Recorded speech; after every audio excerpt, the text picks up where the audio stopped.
नमस्कार. मी विजया पाटील. कवितेचं नाव आहे शेतकरी राजा. सखा राबतो शेतात काटे कुठे पायामंदी, बीज मोत्याचे रोवतो लोण्या सम मातीमंदी. भांगलन कोळपण शिंपी घामाचे गमोती, पाणी फुली किरणानी दवाची ही रत्ने होती. काळ्या आईच्या उदरी राजा पिकवितो सोनं, जगताला जगवितो त्याचे कष्ट अनमोल.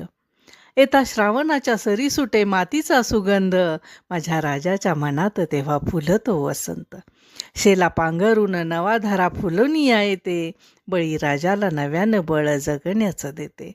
त्याचं कष्टाचं जीवन धारा जळण वैरण, जिजवितो देह सारा तरी आयुष्य वैरान. नाही खिशात दमडी कशी भरावी खळगी, येतो अकाळी पाऊस करी दुःखाशी सलगी. कधी रविराज कोपे जाई पीक करपून, होतं मूठ बसातेही कसनेही हरपून. त्याचं पोट खपाटीला भरी जगाचं उदर, त्याची पाहून हालत माझा भिजतो पदर.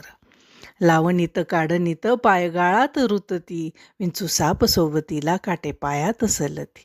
कधी निसर्ग कोपतो घास तोंडचा ओढतो, गळा लावून या फास राजा जीवा सोडवितो.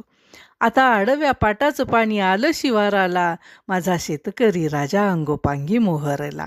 मने ग्रहण सुटलं थोडं कर्ज बी फिटलं, माझ्या माईच्या पदरा आता ठिगळ भेटलं.